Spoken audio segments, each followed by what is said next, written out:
Hey guys, Rochelle here with Amethyst Ascension. If you are new here, welcome, and if you are returning, thank you so much for joining me again. So today I am going to be doing a walkthrough of the Travis McHenry Egyptian Star Oracle. And this is an oracle that is based on the 36 Decans. So I wanted to burn some of the kefi that I made. Oh my gosh, every time I take the lid off of this, it smells so friggin' good. So I had to open up my door because this stuff really smokes, let me tell you. But I love that whole experience of it smoking like that.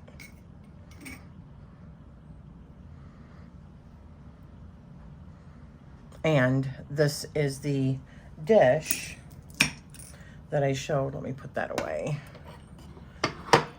I keep that up here. Put that aside. I buy the rolls, which I have to buy some more rolls. And I get these jars from the Dollar Tree. And I just put my charcoal discs, a couple of rolls. It might hold like 2 or 3 rolls. I buy like the 10-pack. And then I just use these in order, which I still already have some charcoal on my hands now, but I use the tongs. So I love burning stuff with the charcoal discs. Ooh, my goodness. That smells so good already. I don't know if you can see, but it's just bubbling.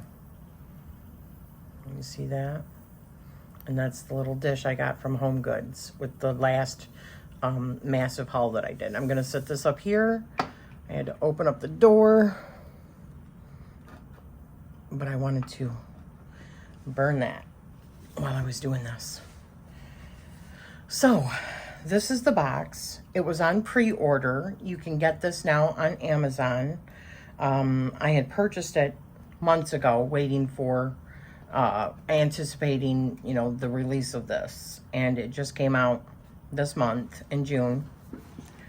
So now it did have this in here, but I'm going to make like a necklace or something with it. But until then, I'm just sitting it there.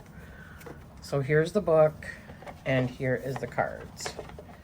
I'm just going to put this back in here. This is a beautiful box. It's way bigger than what it needs to be, though. But, oh my goodness. All right. Let me show you how it's starting to smoke. Let me fill the screen with kefi for you.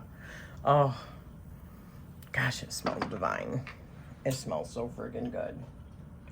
And I'm going to put my light back here, my candle.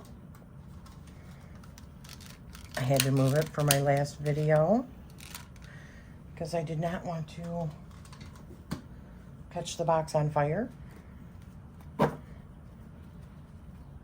These are all the backs. I'm just going to do a brief walkthrough, and then we'll pick one, and I'll read the entire Decan to you. Okay?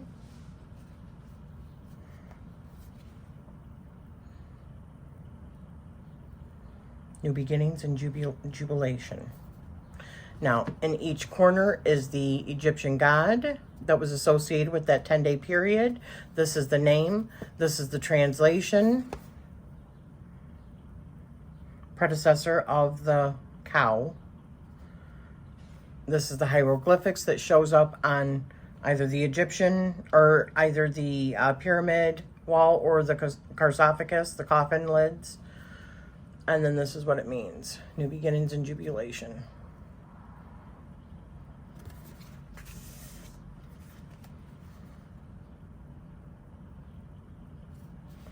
I did talk about this in my previous video, the massive haul video, talking about, wow, look at that one, a calf being born. Change in circumstances. Under the hind part of the cow. Wow, that's what that translates to. Isn't that interesting? Beginning of the crane. Construction and building. Wow, look at the snake. Look at the hieroglyphics. Interesting.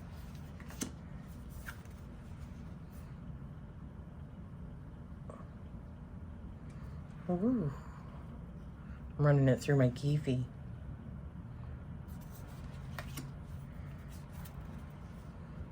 These are so cool.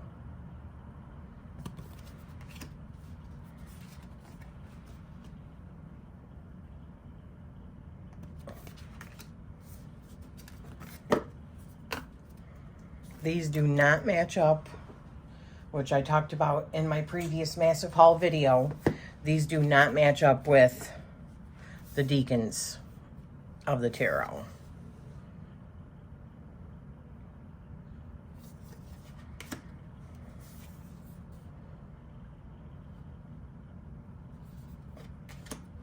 So there are a few people that are probably going to join me on this actual Ancient Egyptian Decan walk, starting in August. And it's more or less just going to be observing what's really in the sky in those 10-day periods, and using these to also look and see who the gods were and how they correlate now with, you know, what's in the sky. Because the ancient Egyptians did not use a system like what is set up for the Decans now. That was later when the Greeks came in and changed things up a little bit and tried to integrate it with the calendar. But this is the origins right here. The Egyptians are the true origins of the Decans.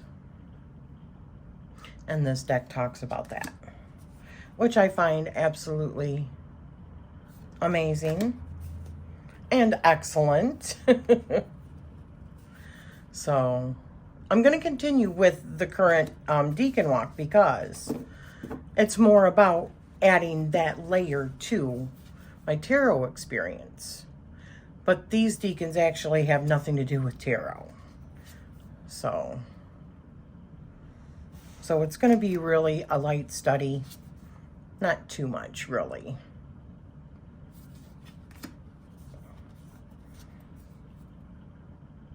The tarot Decans are much more, there's more to study with that.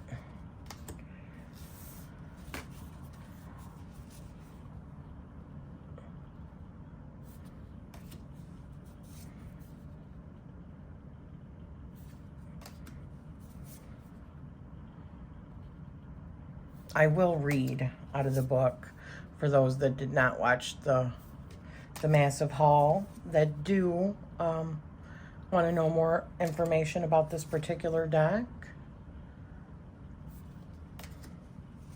That's the only way I guess it would be a true walkthrough, right? Even though I had already put it in that other video, but in case you didn't watch that or don't want to watch the whole big, because it was a long video and would just rather have it actually in this video, I will do that.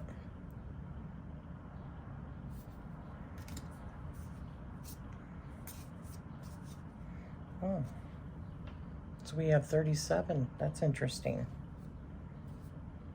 Not 36. Look at that god. Reptilian much? How interesting is that? Okay, we're going to leave this one out because we're going to read about that.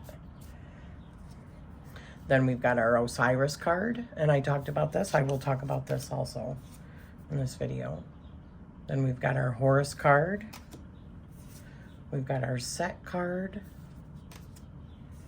We've got our Isis card. Gorgeous. Oh my gosh, that's gorgeous. And Amethyst card. All right.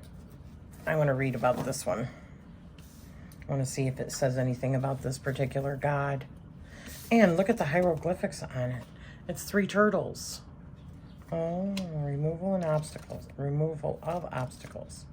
So the 37th Decan.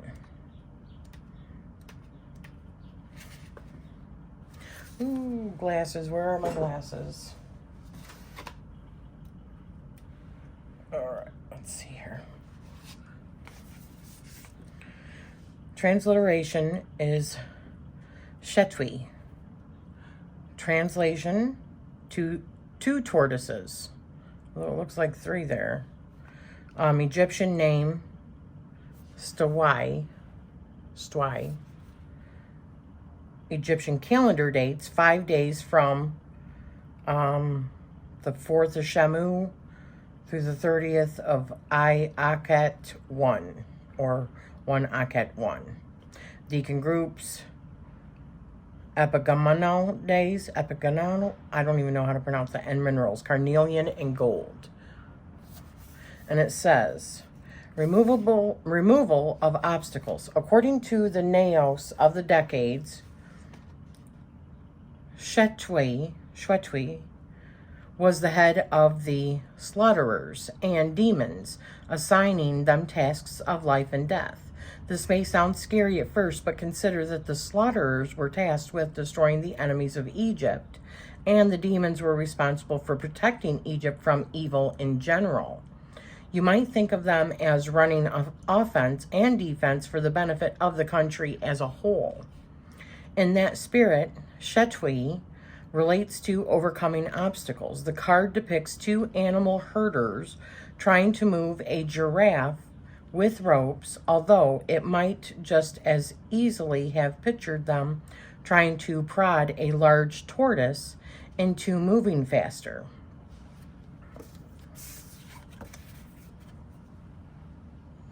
It says everyone faces challenges that seem insurmountable from time to time, and moving past them usually requires strength, intelligence, or both. With a little luck, the passage of time can render an obstacle obsolete. So even when it seems there,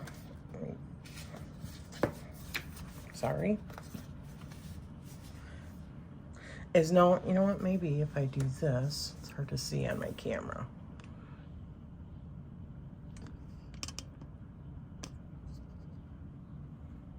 Sorry, guys. I might just delete that.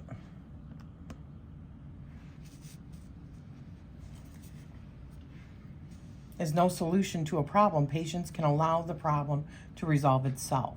History. The 37th Decan was devoted to the 5 epigonal days that were added to align the 360-day Egyptian calendar with the 365-day solar calendar. This means that Shetwi only covers half of a typical Egyptian week. The glyph for this Decan, okay, so this is in conjunction with the other 5. Osiris, Set, Horus, Isis, and Nephthys, those days. Oddly, the ancient Egyptians, oh, wait a minute. The glyph for this Decan is 2 or 3 tortoises, and the name Stwai can be literally interpreted to mean multiple female tortoises. Oddly, the ancient Egyptians regarded the tortoise with fear and awe. It was associated with the powers of darkness, night, and evil. Spell 368 in the coffin texts, wherein the deceased wards off eating unclean food in the underworld, includes a desire not to eat tortoises. The Book of Gates from the alabaster sarcophagus of Seti I paints the tortoise as the enemy of Re. Repeating 3 times, Re lives, the tortoise dies. In ritual work, Shetwi is a guide and can make a path where none existed before. The naos of the decade states, he will make an open road for the justified in front of the bark of Re, and will guide you on a good path. For detailed information on how to perform the ritual to invoke this Decan, use this card and refer to the instructions beginning on page 21. So that's another beautiful thing about this, which I'm going to show you. Now let me zoom out just a little bit. I'm going to show you what this book says. All right, we've got our table of contents. We've got all of the Decans. and their meanings here in a quick glance, including Shuti. And then we've got the major gods. Day 1, 2, 3, 4, 5. Osiris, Horus, Set, Isis, Nephthys. The Egyptian Star Oracle is the first of its kind. An oracle deck that uses only authentic Egyptian artwork, spells, translations, names, and meanings to create a divination tool that is wholly and entirely Egyptian.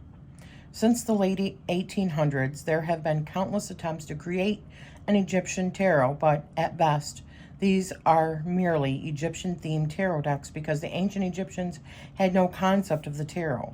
They didn't use the Hebrew alphabet in their magic. They didn't interpret their oracles through Persian astrology, and they had no interest in Gnostic Christian symbology. The Egyptians could not have used these foreign influences in their magic or astrology, as the Egyptian religion predates those other cultures by thousands of years. The Egyptian Star Oracle strips away these foreign influences by starting at the source. The pyramid text, the coffin text, the Egyptian calendar, and the Book of Nut. All of these texts and dozens of others that were used to build this deck came before the first known Persian horoscope was written in 600 BCE. A tarot deck is by definition one that relies on Hebrew, Christian, and Persian philosophies for its divination meanings. Therefore, any divination deck that claims to be Egyptian must be an oracle deck. A.E. White, the man who formed the modern conception of what a tarot deck should look like, the Rider-Waite Tarot, said in a 1909 issue of Occult Review that the tarot as a divination tool originated in France using cards from Italy, and any belief that it was Egyptian was pure fantasy. Now, I don't necessarily believe that. That is not my belief. That's just what it says in the book. Of course, the ancient Egyptians didn't have cards of any kind. When oracles gave answers to specific questions, they were written either on papyrus or on a shard of broken pottery called an astrakhan. In the modern era, carrying around 36 pieces of broken pottery wouldn't be very practical, so this oracle utilizes cardstock instead. To understand this oracle, you must begin with the mythology of the Decans, the 36 lords of the sky. Their origin story states that they were primordial gods who rebelled against the sun god Re. The sun god brought them back under his control by grabbing.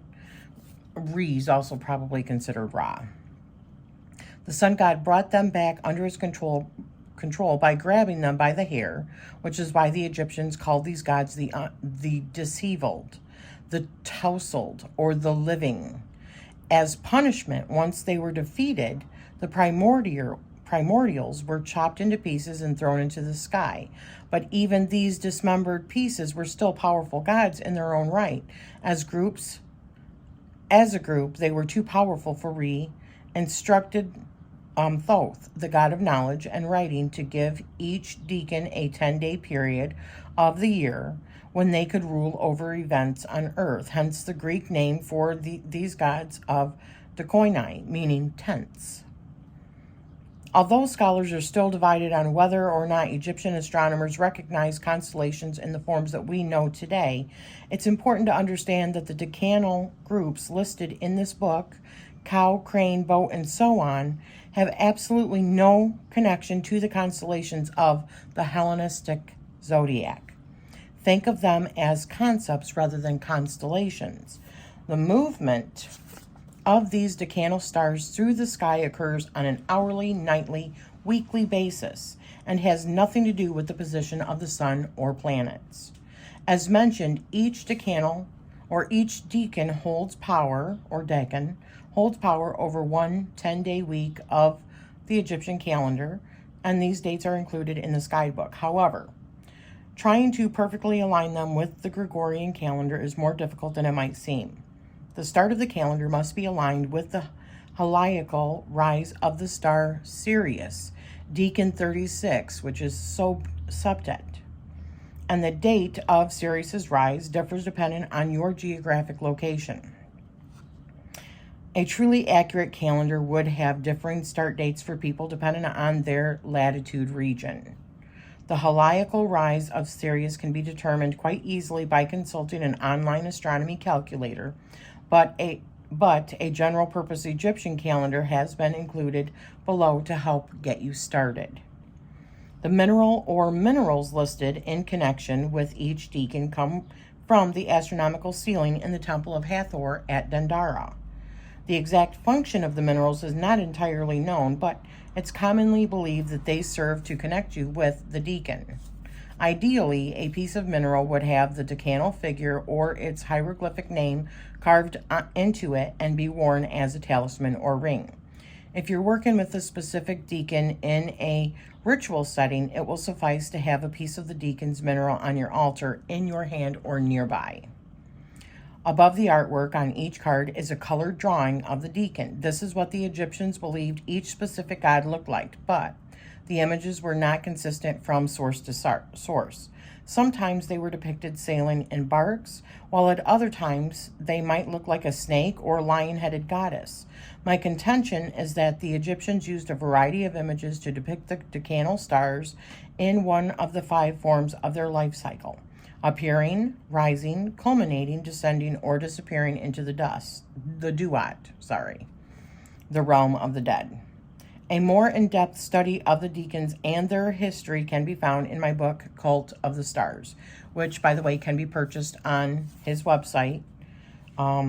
Because new artifacts are being uncovered from the sands of Egypt every day, some of the information presented in this guide may need updating from time to time. Additionally, many artifacts still sit in the vaults of museums around the world that have not yet been properly examined. Any one of these pieces might unveil a new translation or an untold story that provides a deeper understanding of the Decans. That is exactly what happened when the final piece of the naos of the decades, a stone structure that listed the Egyptian decans, was discovered in 2004 in the Bay of Abu Qubaih, where it had been submerged underwater for over 2,000 years. The missing piece of the naos revealed a fascinating origin story of the 36 decans that had never been told before, along with indicating the specific tasks each decan undertakes during their week in power over the earth. This is an excellent example of Egyptologists not knowing what they don't know. Before you read the rest of this guide, take a moment to familiarize yourself with the deck. These cards are more than a collection of images and symbols. They embody the stars of the night sky, the living Ba spirits of primordial gods that were worshipped 3,000 years before Christ walked the earth and 1,700 years before the first book of the Torah was written. Bas were depicted as birds with human heads to emphasize that they could move freely anywhere in the world. In the Egyptian conception of the human condition, Ba is the mobile manifestation, Ka is the physical manifestation, and Ak represents the quality of the mind or spirit. Let the decans speak to you as you flip through the deck. The Egyptians viewed hieroglyphics as a sacred manifestation of what they represented. So when you look at the symbols on the cards, the name of the decans, and the pyramid text spells behind them, you're experiencing these powerful forces the same way the ancients did.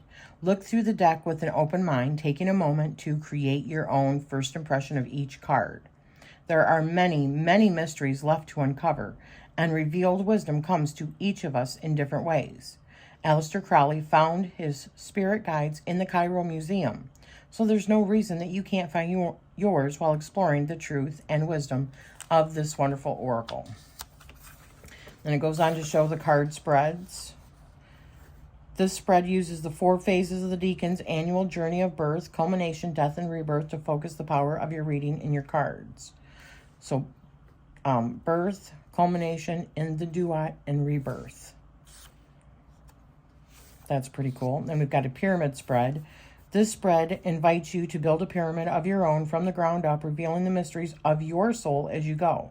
This is a fun, uplifting spread designed specifically for this deck that may also be used with any other divination cards. First level, the foundation, the cards on the, let's see, your early childhood, your early home life, your teenage years, your early romantic relationships, the people around you, your internal circumstances or attitude, your fears or hopes, greatest possible future, the worst possible future, and then 10 being the final outcome of the situation at hand, the answer to the question that you asked. There's another one, Hours of the Night Spread, which has 12, and you can see they're in the duat. In the spread, you will undertake the nightly journey of the sun god Re as he travels through the body of Nut. Oh yeah, Nut, not goddess of water and fertility, in his solar boat, as told in the book of Nut. When undertaking this reading, it can be helpful to have a destination in mind, a specific goal that you would like to accomplish, or at the very least, a specific question that you would like answered. Although you're welcome to do a reading with this spread at any time, for a truly an exciting, authentic experience, lay out one card each hour of the night from 7 p.m. to 7 a.m. Shuffling the deck.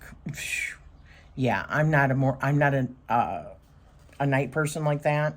I'd get to about 10 p.m. and then hit the hay. So that's not going to work for me. But that's kind of neat. If you're somebody that regularly or even can stay up like that, to experience something like that would be kind of neat. And then it gives you rituals to invoke the Decans.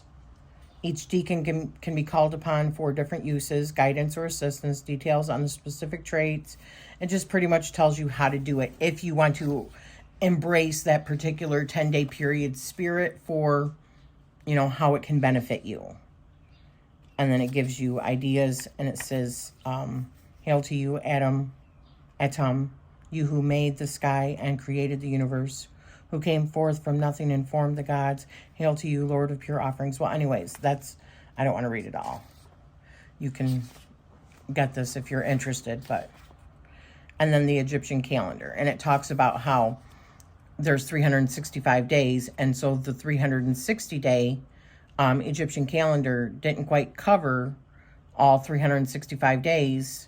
So there was 5 more days that were added on in honoring 5 days of festivals devoted to these 5 gods: Osiris, Horus, Set, Isis, and Nephthys. That's what those cards were for. And it talks about that. And then I believe we get onto, and here's the calendar, which I put a picture of this in my Decan journal. That way I can blow it up bigger because it is so tiny, seriously, so little. And then it goes on to the Decans. This is such a fantastic deck. I'm really looking forward to learning more about each of the Decans from the Egyptian, origins. So if you have any questions, please let me know. I will put leave me a comment. I will put a link to this off of Amazon. And I can't remember how much it was. Maybe $29.99. I don't remember, honestly. But I will put a link so that you can follow it from wherever you're at. Okay? So thank you for spending this time with me. And I am sending you love always.